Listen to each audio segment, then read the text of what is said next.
एक ही बाप है। कौन बाप है?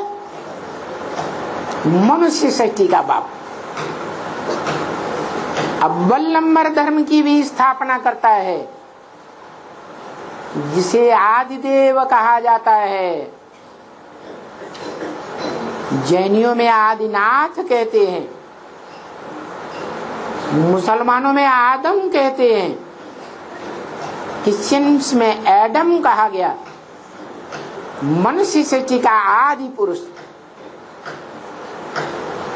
जो अव्वल नंबर धर्म की स्थापना करता है, वो है आदि सनातन देवी देवता धर्म। और उसमें भी जो पहला पहला देवता बनता है, वो गीता में बताया। निराकार आत्माओं के निराकार बाप ने बताया कि मैं जब आता हूं तो सूर्य को ज्ञान देता हूं, जिससे सूर्यवंशियों की उत्पत्ति होती है। आदि में सूर्यवंश और अंत में भी सूर्यवंशी संसार में विजयी होते हैं। तो बताया विजयी तो होते हैं, लेकिन उन सूर्यवंशियों में जो बीज है, मनुष्य सृष्टि का बीज सूर्यवंशियों में,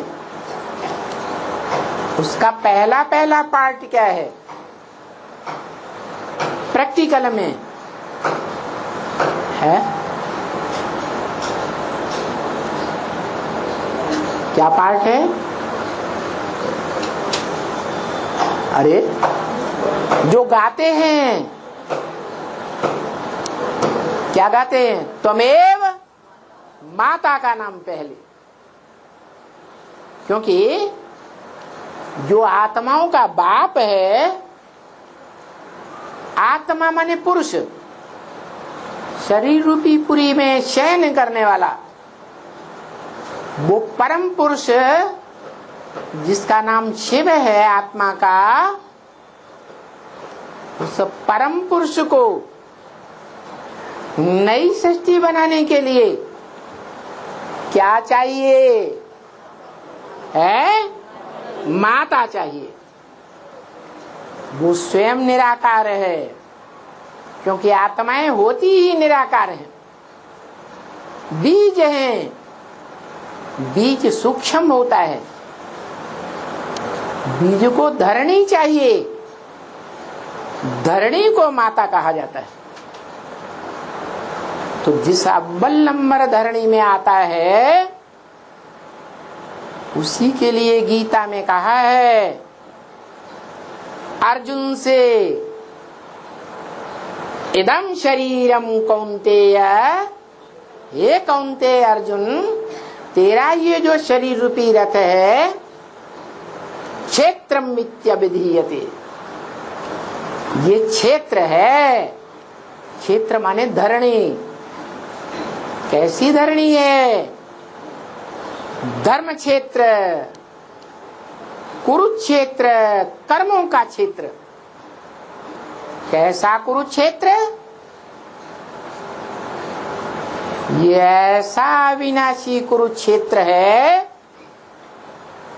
बीज रूप में, अविनाशी रूप में, जिसका नाम दिया जाता है अविनाशी रुद्र ज्ञानी यज्ञ कुंड।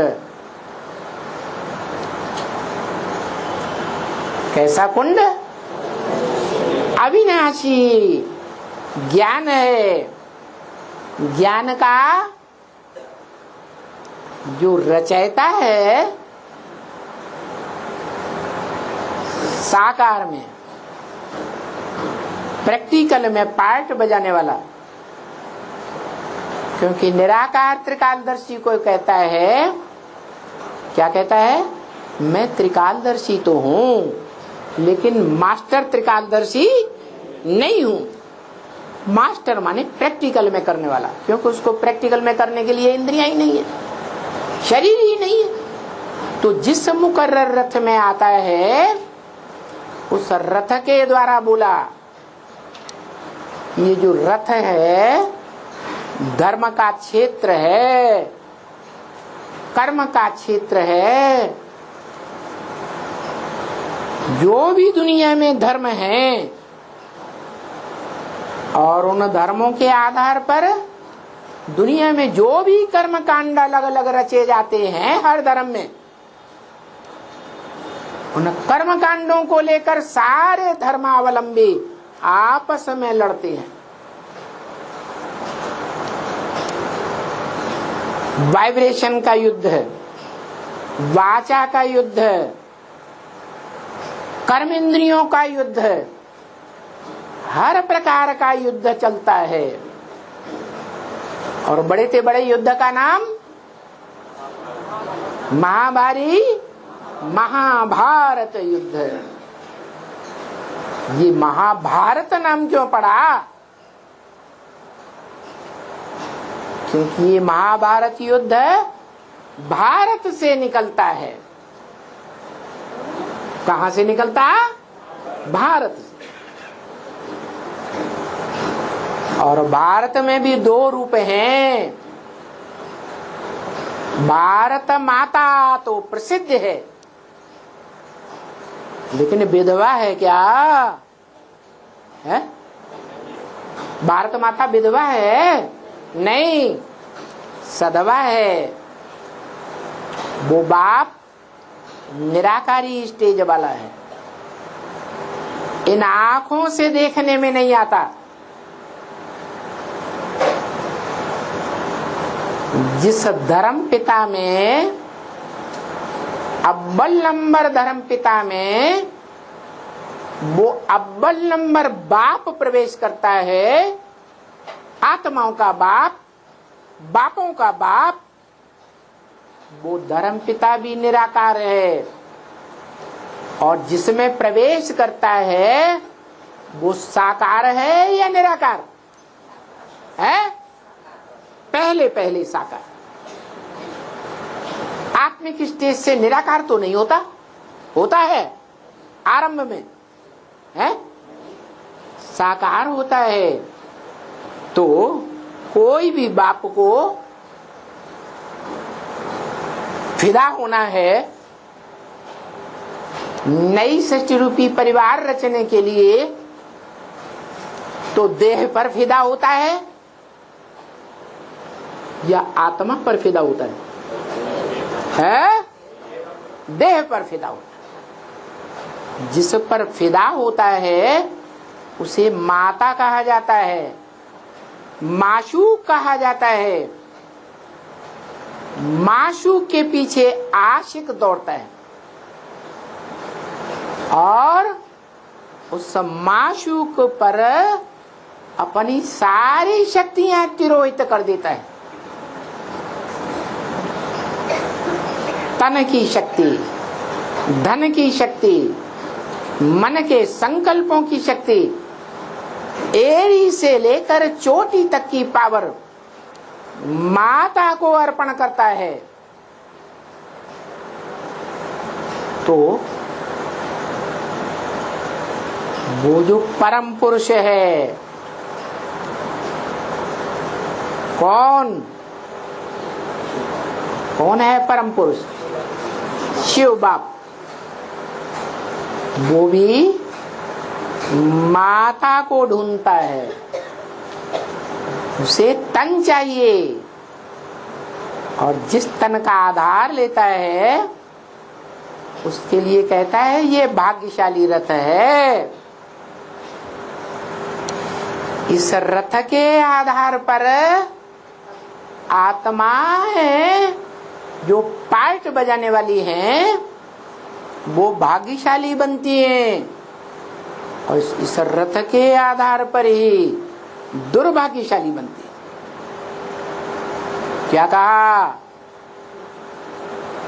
भाग्यशाली रथ एक है, लेकिन सारी मनुष्य सृष्टि प्राणी मात्र के लिए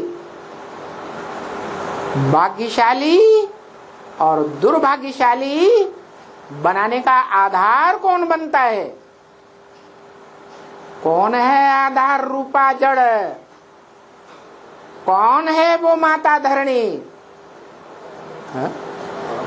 है परम ब्रह्म।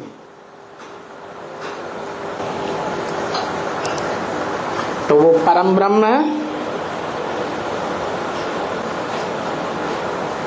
संपन्न पुरुषार्थी बनने पर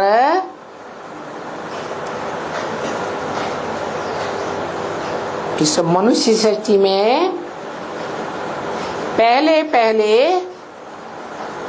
सूर्यवंश की स्थापना करती है, माता गुरु बनकर। क्या? कैसा गुरु? माता गुरु। आदि गुरु या मध्य गुरु? आदि गुरु। आदि सो अंत गुरु। क्यों? मनुष्य सृष्टि में जो पहला पहला ब्राह्मण चोटी कहा जाता है, ब्राह्मण चोटी, जो पहला देवता, जो पहला क्षत्रिय, जो पहला वैश्य, जो पहला शूद्र, क्या उस अव्वल नंबर ब्राह्मण सो देवता का भी माता बनती है?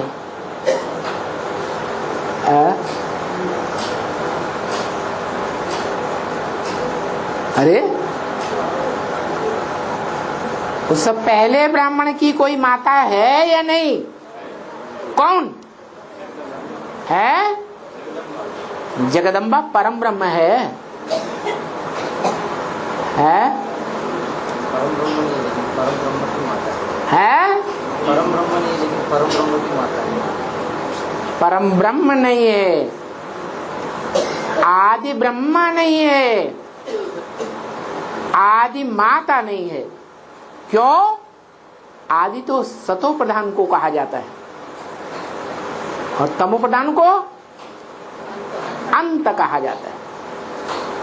तो जिसे दुर्गा कहा जाता है, दुर्गा दुर्गति नाशिनी, वो दुर्गा सात्विक रूप है जो सारे संसार के दुर्गुणों को नष्ट करने वाली है।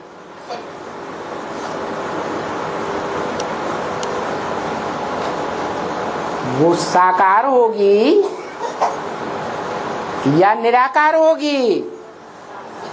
है साकार होगी, क्योंकि साकार में ही गुण और अवगुण होते हैं। क्या? निराकार में गुण नहीं होते, अवगुण नहीं होते, वो तो निर्गुण कहा जाता है, जो बाबा ने मिसाल भी दिया है ब्रह्म वाक्य में। तुम बच्चों की यादगार एक निर्गुण बालकों की संस्था भी है, जो कहते मुझे निर्गुण हारे में कोई गुण नहीं। माने कैसे? वो निराकारी स्टेज प्राप्त करने वाले निराकार आत्माओं की बात है, रुद्रगणों की बात है। वो रुद्रगण देवता नहीं कहे जाते, राक्षस भी नहीं कहे जाते। उनकी यादगार रुद्राक्ष है। वो बीज रूप आत्माएं हैं जिनके पुरुषार्थी जीवन में और आत्माएं उनमें प्रवेश करके पार्ट बजाती हैं मुख के द्वारा। जितने मुख उतनी ही आत्माएं उनमें प्रवेश होती हैं।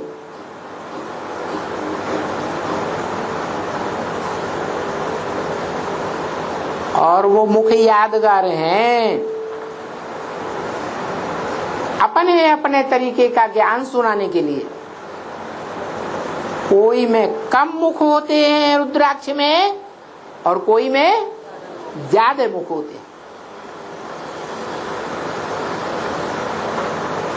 कम से कम एक मुख वाला मण का रुद्राक्ष का बहुत बिरला मिलता है,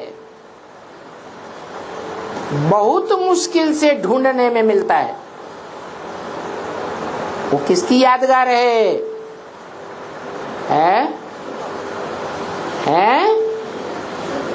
शिव बाप। शिव बाप तो मनुष्य सृष्टि का बीज नहीं है, मनुष्य सृष्टि का बाप नहीं है। वो किसका बाप है? वो तो निराकार आत्माओं का बाप है। मनुष्य तो साकार होते हैं। और जो मण का है रुद्राक्ष, उसका नाम ही है रुद्र की आंखें। कौन रुद्र? जो रौद्र रूप धारण करने वाला है, भयंकर रूप धारण करने वाला है, वो रुद्र, जिसके द्वारा रुद्र ज्ञान यज्ञ की आरंभ होता है। वो रुद्र ज्ञान यज्ञ अविनाशी है या विनाशी है? अविनाशी है। तो यज्ञ बनाने वाला, यज्ञ आरंभ करने वाला कैसा होगा? वो भी अविनाशी। सारी दुनिया का विनाश होता है, लेकिन उसका विनाश नहीं होता। बताया अविनाशी रुद्र ज्ञान यज्ञ, सारी दुनिया का विनाश हो जाएगा, उससे ज्ञान यज्ञ का विनाश नहीं होगा। नई दुनिया आएगी तो भी देवताएं आत्मिक स्थिति में बीज रूप में, ज्ञान के सार रूप में टिकेंगे। ज्ञान लोप हो जाएगा क्या? नहीं हो जाएगा। और द्वैतवादी द्वापर युग से भी वही रुद्र का पार्ट बजाने वाली आत्मा ज्ञान का विस्तार करती है। जिस विस्तार को गीता में सांख्य नाम दिया गया है, जो बोला है सांख्य योगो पृथक बाला प्रवदन्ति ना पंडिता। सांख्य और योग ये अलग अलग नहीं है, एक ही है। सांख्य का अर्थ ही है सह आख्या, अर्थात व्याख्या के द्वारा जो बताया जाए वो सांख्य। और सांख्य के प्रणेता कपिल मुनि माने गए हैं, जिनके द्वारा काम्पिल्य नगरी जो महाभारत में प्रसिद्ध है,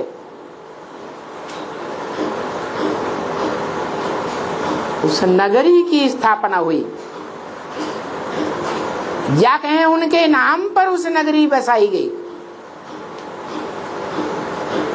जहां महाभारत प्रसिद्ध गुप्त पांडवों ने लंबे समय तक पार्ट बजाया था।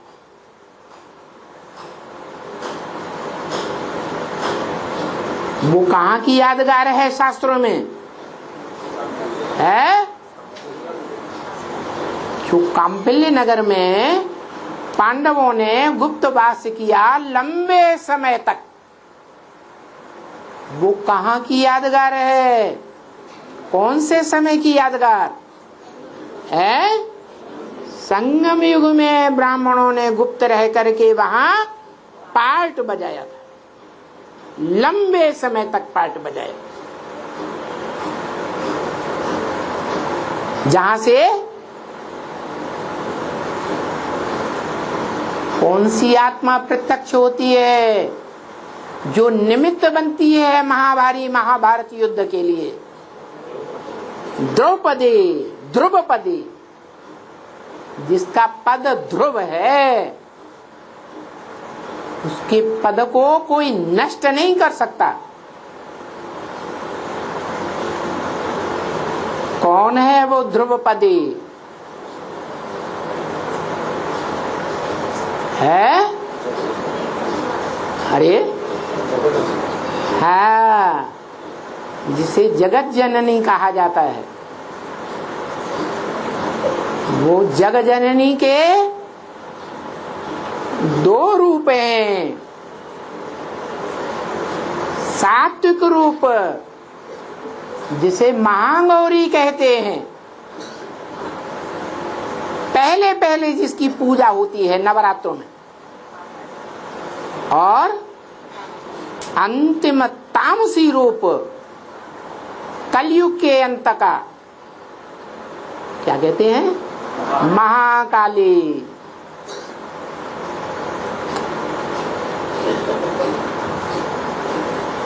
अति का देह भान।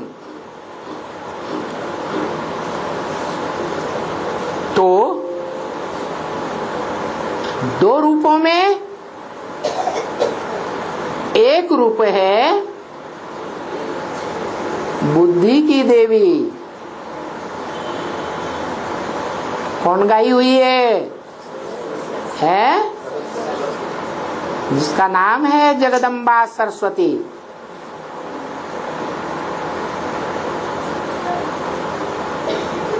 क्या बड़ा काम किया बुद्धि का?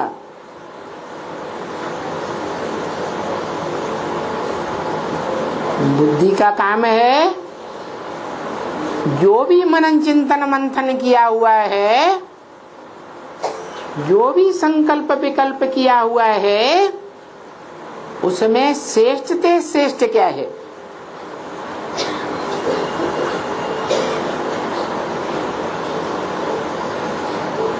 ज्ञान का सार क्या है? जिस सार में देवताएं टिकते हैं, क्या है? क्या है? ज्योति बिंदु।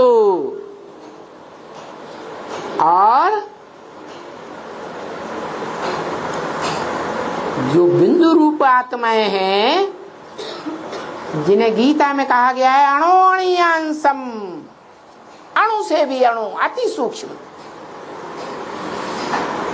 उन आत्माओं में श्रेष्ठते श्रेष्ठ आत्मा क्या कौन है? कौन है? अरे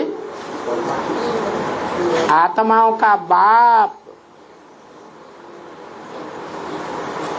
जैसा बाप होगा वैसे ही बच्चे होंगे।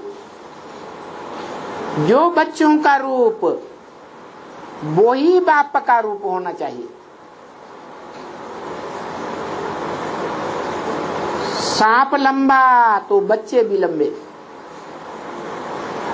हाथी डील डोल वाला तो बच्चे भी डील डोल वाले, चींटी छोटी सी तो बच्चे भी छोटे से। ऐसे ही आत्माएं बिंदु बिंदु हैं, अणुरूप हैं, तो आत्माओं का बाप भी है ज्योति बिंदु।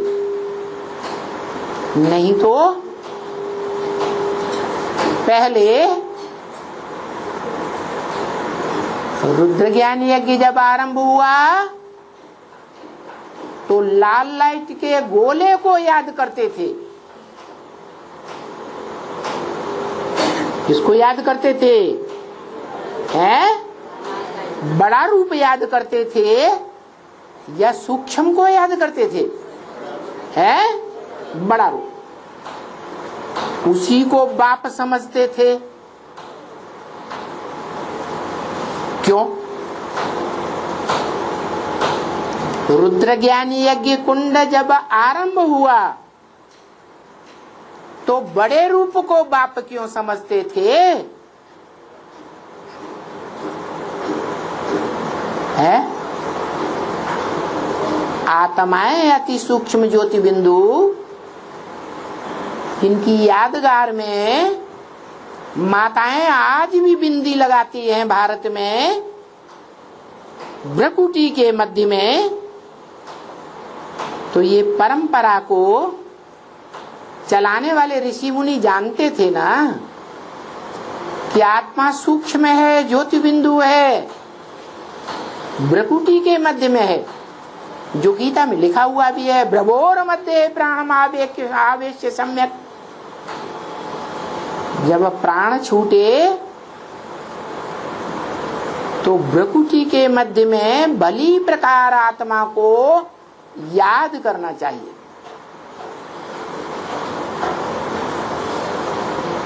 तो पक्का है कि आत्मिक स्वरूप को तो जानते थे भारतवासी, लेकिन आत्माओं का बाप कौन है ये कोई समझ में नहीं आया। क्यों? क्योंकि ब्रह्म वाक्य है मुरली में, बाप का परिचय बाप ही दे सकता है, बाप के सिवाय बाप का परिचय कोई नहीं दे सकता।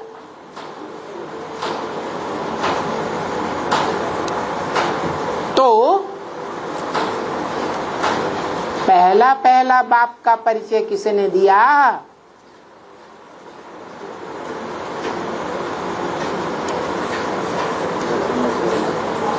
असली परिचय किसने दिया है? हाँ, विद्या की देवी सरस्वती मानी जाती, ज्ञान की देवी मानी जाती है। वो सात्विक रूप था, उसने जो ज्ञान का मनन चिंतन मंथन है उसमें अव्वल नंबर पॉइंट निकाला, जो आधार बन जाता है स्मृति स्वरूप बनने के लिए। कौन बनता है पहला स्मृति स्वरूप? आत्मिक रूप में स्मृति स्वरूप कोई बनता है या नहीं बनता है? कौन है? अव्यक्तवाणी में जिसका उल्लेख किया है इस वर्ष 5 दिसंबर, याद है या नहीं याद है? पहला व्यक्त मिलन हुआ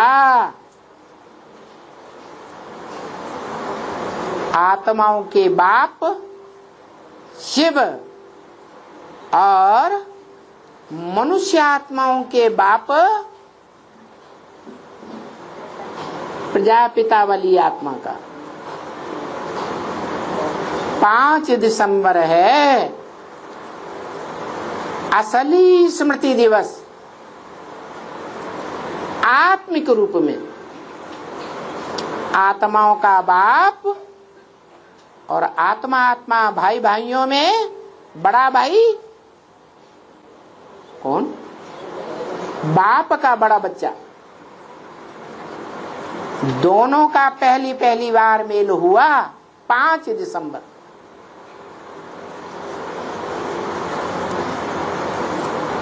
मनुष्य सृष्टि में आत्माओं का बाप आता है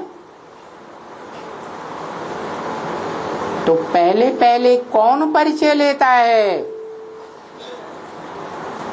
पहले बाप के स्वरूप में कौन स्थिर होता है? परम, हाँ, वही स्थिर होता है जो मनुष्य सृष्टि का बीज रूप बाप है। वो पहले पहले बाप के स्वरूप में, बीज रूप में, आत्मिक स्थिति में स्थित हो जाता है और मेल हो जाता है अव्यक्त रूप में। उनको कहेंगे बाप दादा। आत्मिक रूप में या देह के रूप में बाप दादा? आत्मिक रूप में बाप दादा। आत्माओं का बाप शिव और आत्मा आत्मा भाई भाइयों के बीच बड़ा भाई, क्या कहें उसे, है मनुष्य सृष्टि का बाप। दोनों का मेल होता है तब कहा जाता है पहले पहले बाप दादा का मेल।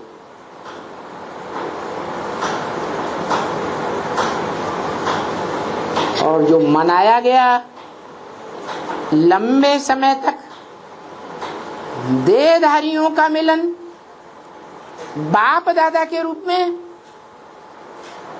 वो कौन है? राम, मनुष्य सृष्टि का बाप देहधारी, और उसका पहला बच्चा मनुष्य सृष्टि का पहला पत्ता कृष्ण। वो दोनों आत्माएं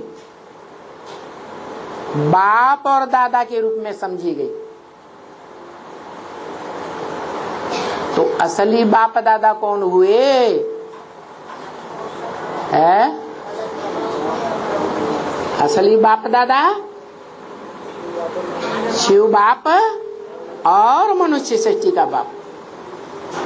परंतु शिव बाप जब इस सृष्टि पर आते हैं आशिक बनकर, तो सब परम पुरुष को क्या चाहिए? है? मेल चाहिए या फीमेल चाहिए? है फीमेल चाहिए। काम करने के आधार पर फीमेल या प्रैक्टिकल में फीमेल चाहिए? है काम करना है तो वो काम कराने के लिए बाप का बच्चे को जन्म लेना है। और बाप के बच्चे हैं 500-700 करोड़। उनमें भी पहले पहले किस्म के बच्चे, अव्वल नंबर जिन्हें कहें, वो सूर्यवंशी। उनको जन्म देने के लिए ऊंचते ऊंच माता चाहिए। वो कौन हुई? परम ब्रह्म। तो परम पुरुष परम ब्रह्म का नाम देता है काम कराने के लिए, और वो काम यज्ञ के आदि में ही संपन्न हुआ था। वो बीज रूप आत्माएं यज्ञ के आदि में ही आ चुकी थी। वही बीज रूप आत्माएं, बीज ज्यादा शक्तिशाली होता है, तो वो बीज रूप आत्माएं ही ब्राह्मणों के रूप में जन्म लेकर पहले पहले सृष्टि पर आती हैं, और अगला जन्म लेकर के फिर ब्रह्मा के बच्चे ब्राह्मण बनते हैं। और उन ब्राह्मणों के बीच जो 9 कुरियां गाई हुई हैं, उन 9 कुरियों में अव्वल नंबर कुरी के बनते हैं सूर्यवंशी। वो ज्ञान में, योग में, धारणा में, सेवा में सभी सब्जेक्ट्स में अव्वल नंबर जाते हैं, एडवांस जाते हैं, क्योंकि बीज रूप आत्माओं को बीज रूप में टिकने में सहज होगा या कठिन होगा? सहज होता है। इसलिए वो एडवांस जाती हैं। वो एडवांस जाने वाली आत्माएं, जैसे मिलिट्री में जो एडवांस योद्धाएं होते हैं, जब युद्ध आरंभ होता है तो युद्ध क्षेत्र को तैयार करने के लिए वो योद्धाएं एडवांस पार्टी के रूप में आगे आगे जाते हैं। ऐसे ही ये बीज रूप रुद्रमाला के एडवांस बच्चे हैं, जो पहले पहले राजधानी स्थापन करते हैं, युद्ध करके या बिना युद्ध के। है हद का युद्ध या बेहद का युद्ध? बेहद का युद्ध है, ज्ञान का युद्ध है, विकारों का युद्ध है। तो ये योद्धा दुनिया के सर्वश्रेष्ठ योद्धा हैं। जब जन्म लेते लेते द्वापर युग आता है तो जन्म जन्मांतर ऐसे राजा के राज्य में पलते हैं, जो राजा विदेशी आक्रांताओं को भगाता रहता है, भारत में ठहरने नहीं देता।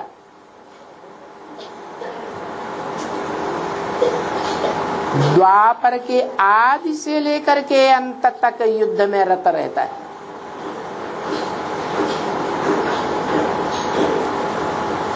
जीवन के हर क्षेत्र में युद्ध करता है, साहित्य के क्षेत्र में भी युद्ध, और राजाओं की जो राजाइयां हैं, उन राजाइयों में जो मतभेद होता है, विदेशी और स्वदेशी में जो युद्ध होता है, उनमें भी अग्रणी, उनको कोई हरा नहीं सकता। इसलिए उस सूर्यवंशियों का जो प्रधान है नारायण, जो नर से डायरेक्ट नारायण बनता है पुरुषार्थी जीवन में, उसके लिए शास्त्रों में गायन है कि उसकी कभी भी हार नहीं हुई।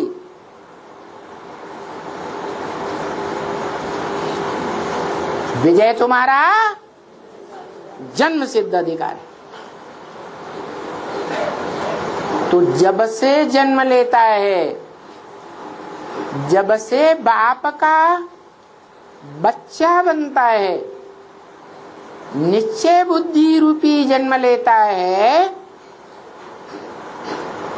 तब से लेकर अंत तक उसका निश्चय कभी टूटता नहीं है। अनिश्चय बुद्धि की मौत कभी नहीं होती, और निश्चय बुद्धि विजयती। अनिश्चय बुद्धि विनश्यति। तो बताया निश्चय में जीत है। किस निश्चय में? कि हम ऊंचते ऊंच बाप के बच्चे हैं।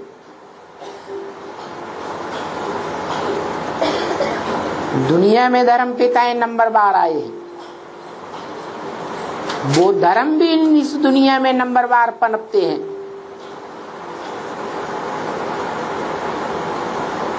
जो जितना ऊंच नंबर का धर्म पिता, वो उतने ऊंच नंबर में पहले पहले सृष्टि रूपी रंगमंच पर प्रत्यक्ष होता है।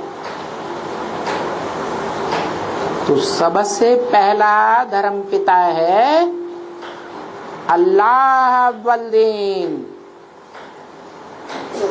जो मुसलमानों में ऊंचे से ऊंचा अल्लाह के रूप नाम से गाया हुआ है।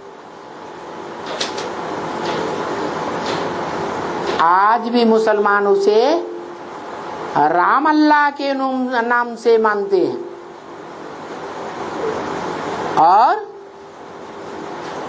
एक महीना विशेष मान्यता प्राप्त है मुसलमानों में। जैसे सनातन धर्म वालों में भी एक महीना विशेष मान्यता प्राप्त है। कौन सा है?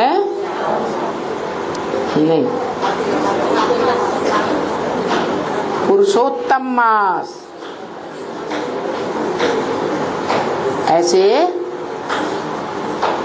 वो मुसलमान भी मानते हैं। रमजान क्या कहते हैं ना, उस धर्म वो महीने का नाम रमजान। वो उनकी जान है। क्यों? क्योंकि त्रेता युग में राम गाया हुआ है, छत्रधारी राम, जो सीढ़ी में दिखाया है।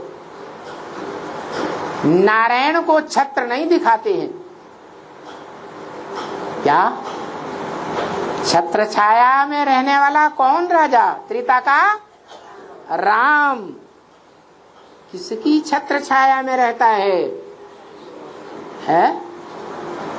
अरे हम ब्राह्मणों की छत्र छाया क्या है? अरे हमारा कवच क्या है सुरक्षा का? है सुरक्षा का कवच पहनते हैं ना, योद्धा हैं। ऐसे ही हमारी छत्र छाया है। हम भगवान की छत्र छाया में पलते हैं। किसकी छत्र छाया? भगवान की छत्र छाया। तो जो भगवान की छत्र छाया में पलने वाले हैं, वो सूर्यवंशी आत्माएं संगम युग में हुई थी। उनका राज्य हुआ था, सारे विश्व पर उनका राज्य। जैसे सूर्य सारी दुनिया को प्रकाश देता है, ऐसे ही वो ज्ञान सूर्य सारी दुनिया को असली ज्ञान प्रकाश देने के निमित्त बनता है। इस दुनिया में महामृत्यु के समय एक ऐसा समय आता है कि सारी दुनिया के मनुष्य मात्र उस विश्व पिता को पहचानते हैं और उसके संपन्न स्टेज की याद में रहते हैं। जो संपन्न स्टेज साकार सो निराकार शिवलिंग आज भी भारत में पूजा जाता है और गांव-गांव शहर-शहर में पूजा जाता है। दुनिया की देश विदेश की जितनी भी खुदाइयां हुई हैं, उनमें सबसे जास्ती तादाद में वो यादगार लिंग मूर्तियां मिली हैं, जिस मूर्ति को गीता में अव्यक्त मूर्ति कहा। मूर्ति साकार होती है या निराकार? तो साकार देखने में आएगी या नहीं? देखने में आती है, लेकिन वो अव्यक्त मूर्ति क्यों कही? क्योंकि उस लिंग में नाक, आंख, कान, हाथ, पांव, इंद्रियां देखने में नहीं आती। इसलिए देखने में नहीं आती कि वो पुरुषार्थी का संपन्न रूप दिखाया गया है। जिस रूप में वो स्थिर हो जाता है संपन्न रूप में, तो वो आत्मा इंद्रियों की स्मृति से परे चली जाती। इंद्रियां जैसे है ही नहीं। कान है, लेकिन कान होते हुए भी कुछ भी सुनते नहीं। सारी दुनिया ग्लानि करती रहे,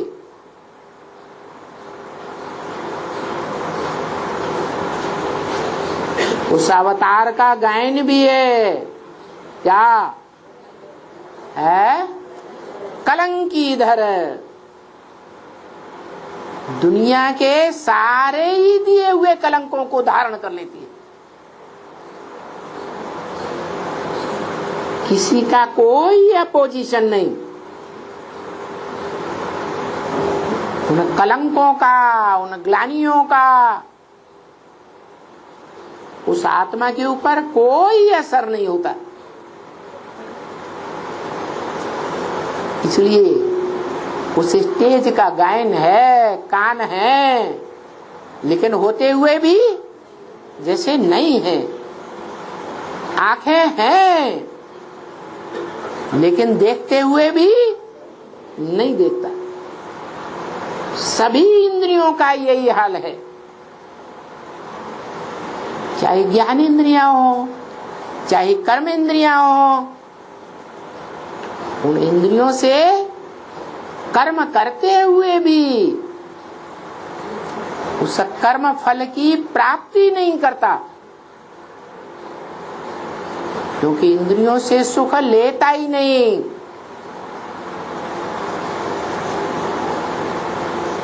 इंद्रियों से सुख भी नहीं लेता, इंद्रियों से दुख भी नहीं लेता, इंद्रियों से दुख देता भी नहीं। क्योंकि ब्रह्म वाक्य है मुरली में, योग बल से तुम्हारी इंद्रियां शीतल हो जाती हैं।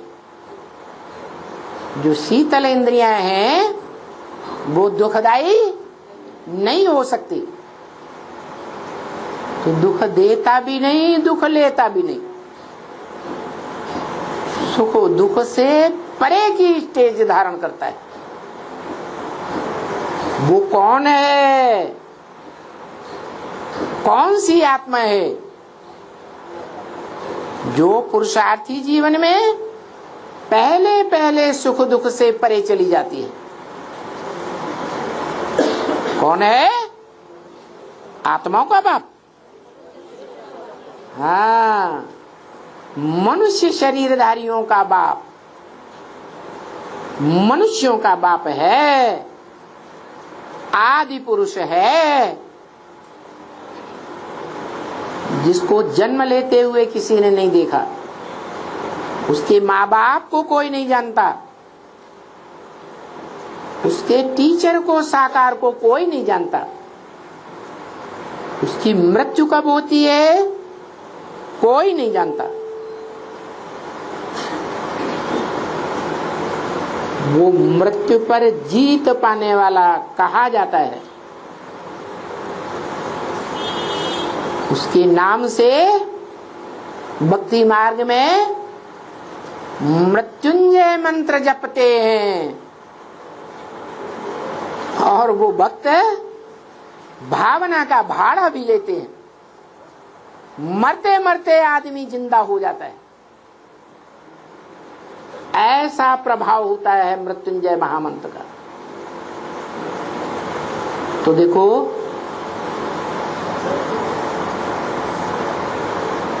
आदि भी सत्य और अंत भी सत्य, जिसके लिए गीता में कहा है ना सतो विद्यते भावो ना भावो विद्यते सत। इस दुनिया में जो सत्य है उसका कभी नाश नहीं होता। तो कौन है सत्य? इस दुनिया में जो 3 काल हैं, भूत भविष्य वर्तमान, उन तीनों कालों में सत्य कौन है? जो सदा विद्यमान है, कभी लोप नहीं होता है। कृष्ण की आत्मा कहें, जो संसार रूपी सागर में, विषय सागर में पीपल के पत्ते पर पहला पहला बच्चा दिखाया जाता है,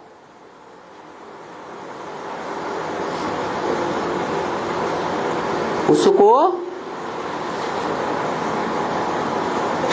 अनादि कहें। इस सृष्टि रूपी रंगमंच पर सदा काल है नहीं है, लेकिन उसका बाप इस सृष्टि रूपी रंगमंच पर सदा काल मौजूद रहता है।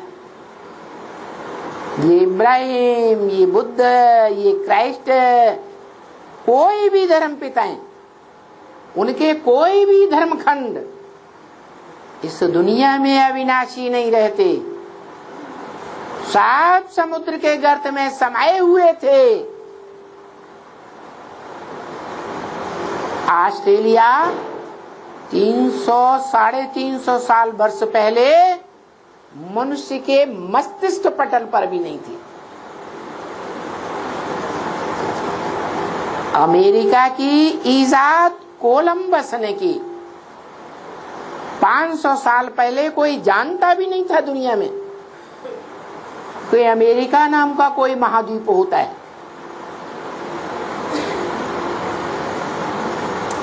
तो देखो, ये जो भी धर्मखंड हैं, धर्म पिताओं के धर्म जहां फैलते हैं, वो धर्म पिताएं भी सृष्टि रूपी रंगमंच पर मध्य में आते हैं,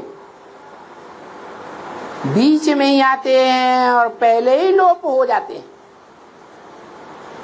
वो धर्म पिताएं भी सृष्टि रूपी रंगमंच पर सदाकाल रहने वाले नहीं,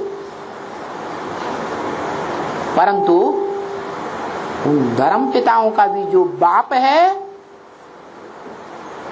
क्योंकि धर्म पिताएं तो ग्रेट फादर्स कहे जाते हैं उन धर्मों में, धर्मावलंबियों में, लेकिन ग्रेट ग्रेट ग्रैंड फादर नहीं कहे जाते।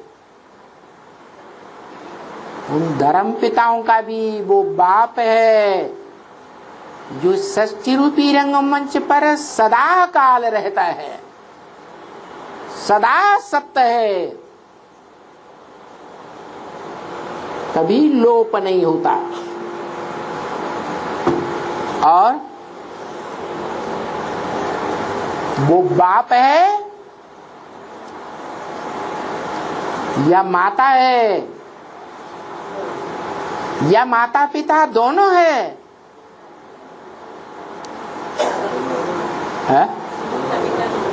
हाँ।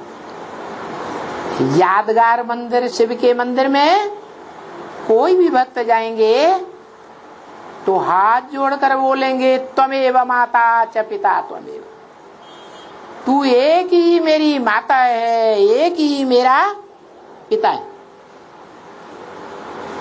तो किसकी ओर मुख करके बोला है? लिंग की ओर बोला ना।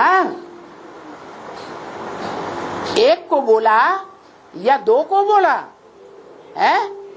एक को बोला, जलाधारी को नहीं बोला माता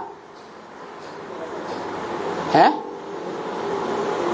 अरे साथ में जलाधारी भी तो होती है, नहीं होती? तो त्वमेव माता च पिता त्वमेव, माता कह के जलाधारी को नहीं बोला?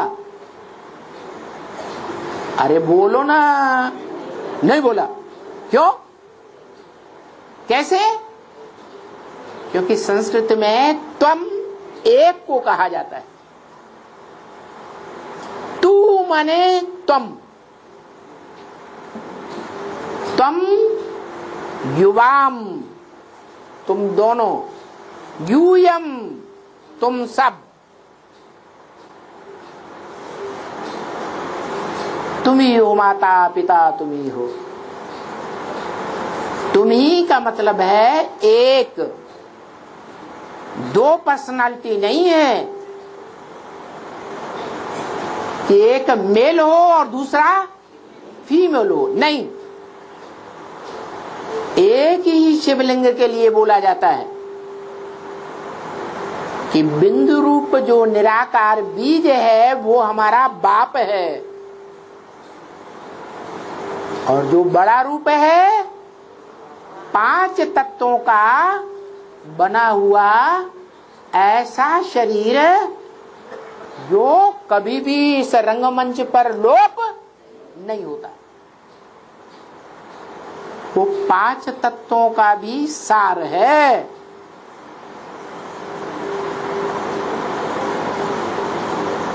मूल रूप है, वो कभी नष्ट नहीं होता, परंतु वो पुरुषार्थ करते करते राख बन जाता है। इसलिए बोला वाणी में, अब देखेंगे लाखों में से एक, कोटों में से एक कौन निकलते हैं।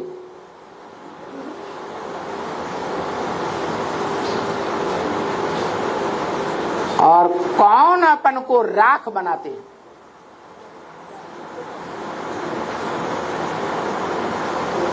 देवान राख हो जाए,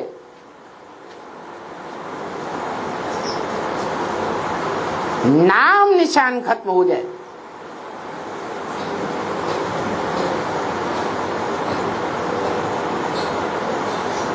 तो चैलेंज दिया कि देखेंगे राख कौन बनते हैं। तो चित्रों में दिखाते हैं एक ही पुरुषार्थी शंकर को, जिसके शरीर पर क्या रमाते हैं, भस्म रमाते हैं।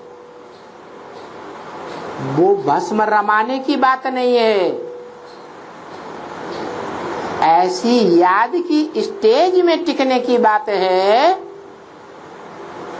निराकारी स्टेज में, जिसमें देह भान भस्म हो जाए। तो दिखाते हैं वो बाप का रूप हो गया।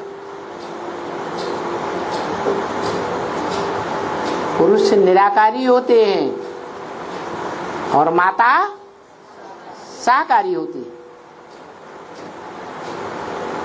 जो निराकार है वो ही बीज है,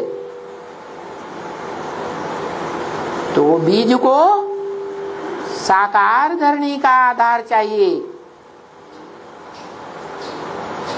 वो परम पुरुष अति सूक्ष्म, सूक्ष्म से भी सूक्ष्म, सब सूक्ष्म आत्माओं का बाप, जिससे ज्यादा सूक्ष्म कोई हो ही नहीं सकता। और जितनी सूक्ष्म बुद्धि होती है उतना ही ज्ञानी होता है।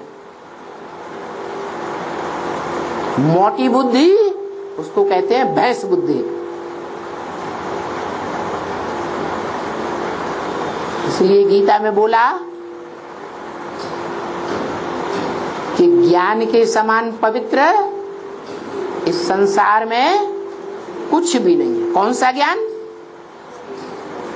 एक काल का ज्ञान, दो काल का ज्ञान, या त्रिकालदर्शिता का ज्ञान, तीनों काल का ज्ञान। किसके तीनों काल का ज्ञान? किसके तीनों काल का ज्ञान? अरे कोई है या नहीं है? जिसके तीनों काल का ज्ञान त्रिकालदर्शी कहा जाए। कौन है? कोई नहीं है। मनुष्य सृष्टि का जो बाप है वो तीनों कालों में सृष्टि रूपी रंगमंच पर स्थायी रहता है। उस सत्य को कोई भगा ही नहीं सकता। सत्य अडिग होता है, अचल होता है। इसलिए माउंट आबू में उस अचल रहने वाली आत्मा की यादगार अचलगढ़ दिखाई है। और महाभारत शास्त्र में कौन व्यक्तित्व है जो सदा काल स्थिर रहने वाला है? युधिष्ठिर।